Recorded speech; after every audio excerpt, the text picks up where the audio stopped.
Okay, we're going a little bit out of order. We're going to skip to section 2.6, limits at infinity and horizontal asymptotes, because this is on your lab and I want you to start working on your lab today. So our goal is to see what happens to functions as the inputs get bigger and bigger and bigger, or smaller and smaller and smaller. So we're looking at end behavior. Let's start by looking at x squared minus 1 over x squared plus 1. So first just think about x squared minus 1 and x squared plus 1. If x squared is small, then subtracting 1 or adding 1 is going to make a big difference. But as x gets bigger and bigger and bigger, then whether we subtract 1 to x squared or add 1 to x squared isn't going to make much difference. So let's look at the picture. Here we have where we have plugged in 0, 1, 2, 3, up to 1,000, plus or minus. And since we are squaring our inputs, it's going to be positive as soon as x gets bigger than 1.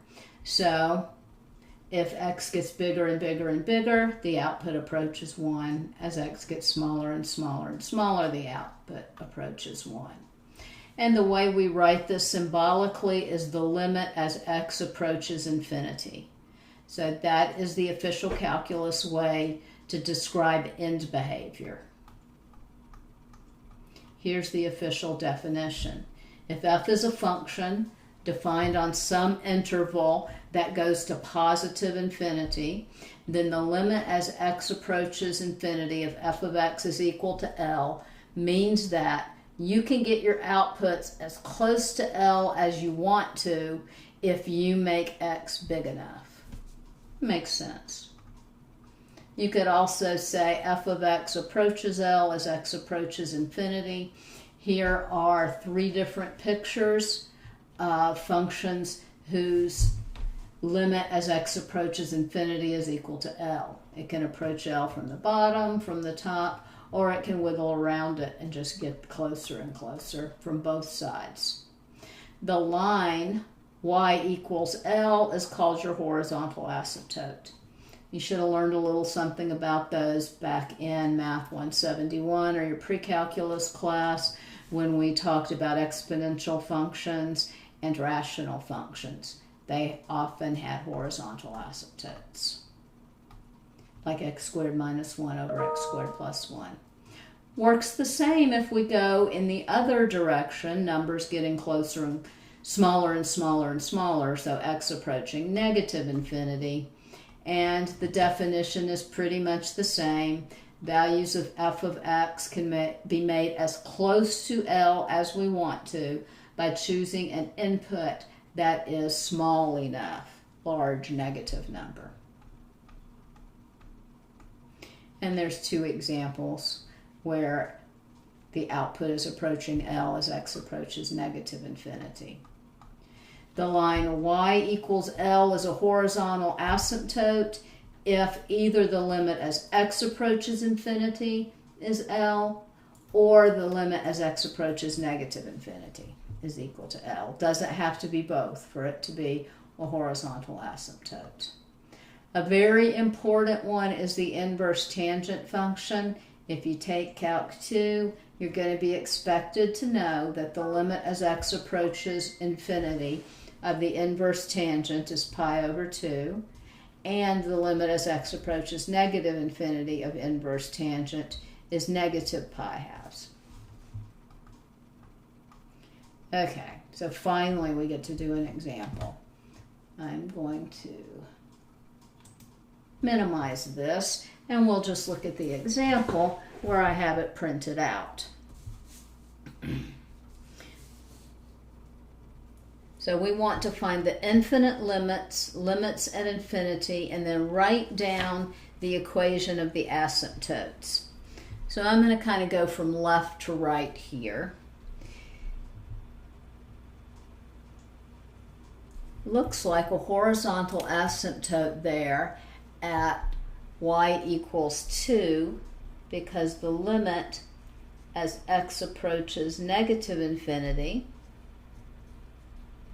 of f of x is equal to 2.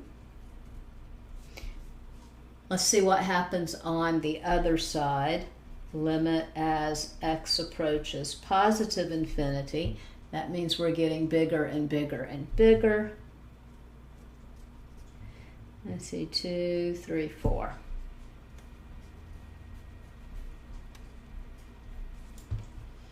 Okay, so there are our two limits at infinity. Now let's see about infinite limits. So we have an infinite limit here. Limit as x approaches -1. And that's equal to positive infinity because they're both increasing without bound. Now the limit as x approaches 2 from the left, it goes down to negative infinity. And the limit as x approaches 2 from the right goes to positive infinity. So we can't say that the limit as x approaches 2 exists, but we still have a vertical asymptote here. So where you have horizontal asymptotes, it's always y equals, bring up here,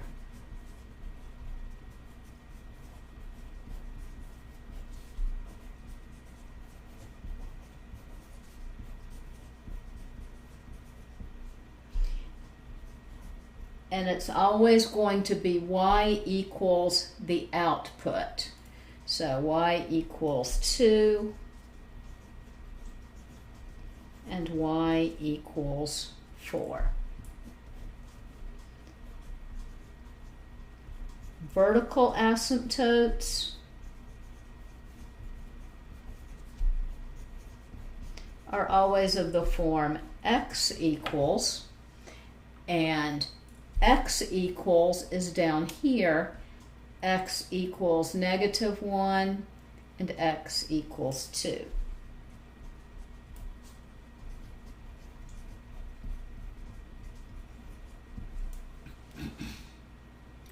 So when you're trying to find your asymptotes, for horizontal asymptotes, it's y equals the limit value. For vertical asymptotes, it's x equals the number you're approaching, because x is approaching that number.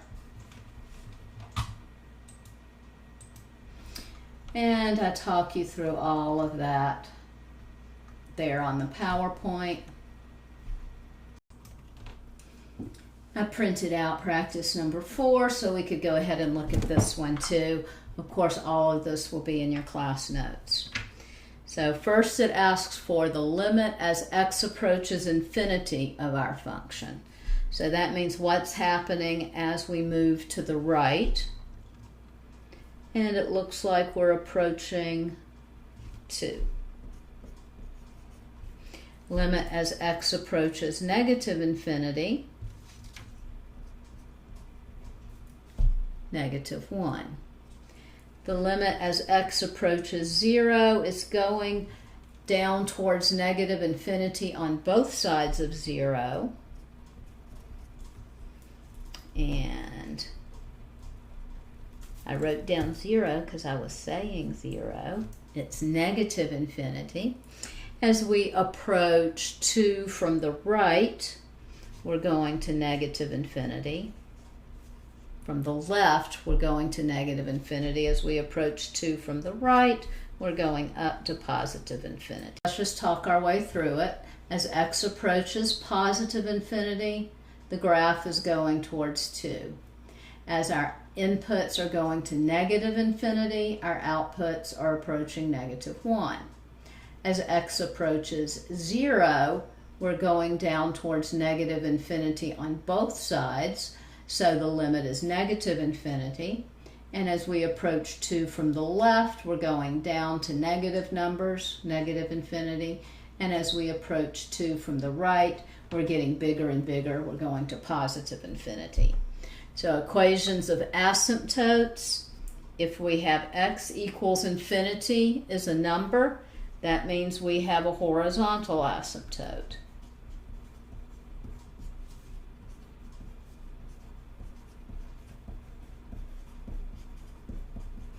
And we have those at y equals 2 and at y equals -1. If we have a limit that is equal to infinity, that's where our vertical asymptotes live.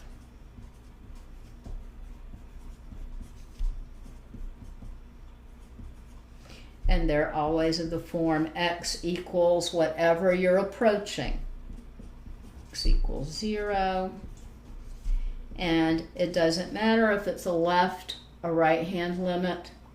If either or both of them are positive or negative infinity, then you have a vertical asymptote.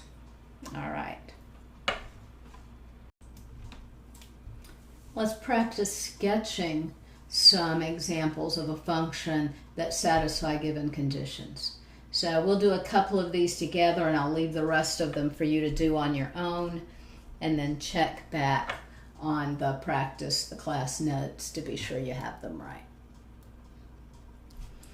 So number 5 says that the limit as x approaches 0 is negative infinity. That means we have a vertical asymptote at 0. The limit as x approaches negative infinity is 5, and the limit as x approaches positive infinity is -5. So first, let's give ourselves a set of axes. Limit as x approaches 0 is negative infinity. That means it needs to go down on both sides of the y-axis. Limit as x approaches negative infinity is 5, so we're going to say this is 1, 2, 3, 4, 5. I usually put a little dashed line to indicate my horizontal asymptote, and so I'm just going to make this go up here. Yours doesn't have to look exactly like that. You could do more interesting things. Limit as x approaches positive infinity is -5. So 1, 2, 3, 4, 5. I didn't give myself much room here. I have my horizontal asymptote right here, so I'm going to let this one go above it and then approach from above. Didn't have to do that. It could have approached from below. Anything that you draw that satisfies those conditions is correct. Okay, I'm going to leave 6 and 7 for you, and I'll do number 9. And actually, I think I'll leave room here for 6 and 7. I'll turn my paper over. And I'll do number 9. So, anytime it gives you some function values, the first thing you're going to do is graph those function values, plot the points. So this one tells us that f of 0 is equal to 3. The limit as x approaches 0 from the left is 4, from the right is 2. Then it tells us about our end behavior, limit as x approaches negative infinity. And let's see, we have the limit as x approaches positive infinity. Okay, so let's make ourselves a set of axes. I'll use my ruler this time so it'll be better.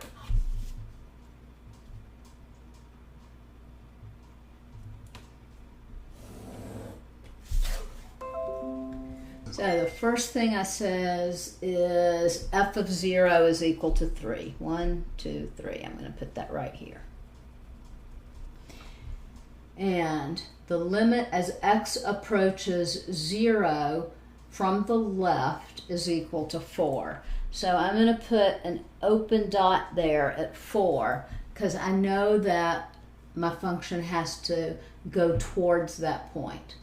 The limit as x approaches 0 from the right is 2, so I'm going to put an open dot on 2. So I know it's going to have to look something like that on either side of 0. Then we have the limit as x approaches negative infinity is negative infinity. So as we move further and further to the left, our graph is going down. The limit as x approaches 4 from the left is negative infinity. 1, 2, 3, 4. I have a vertical asymptote there. It needs to go down on either side. The limit as x approaches 0 from the right, okay, it says that the limit as x approaches 0 from the right is 2 and is infinity. So I'm thinking that's a typo. That should be a 4 there. So I'm going to make that into a 4, and I'll write it here. Limit as x approaches 4 from the right of f of x